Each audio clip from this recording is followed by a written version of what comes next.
Okay, boys and girls, our number of the day is the number 6. So we are going to count and clap to the number 6. Here we go. Ready?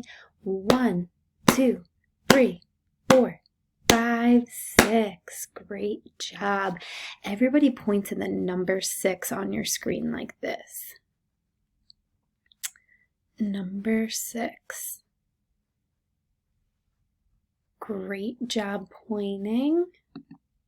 Let's take a look at our number 6.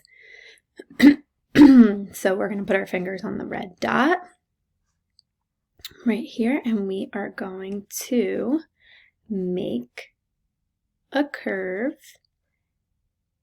then make a loop. There are no tricks to make a 6. Okay, ready? One more time. We're going to start on the red dot. And we are going to make a curve,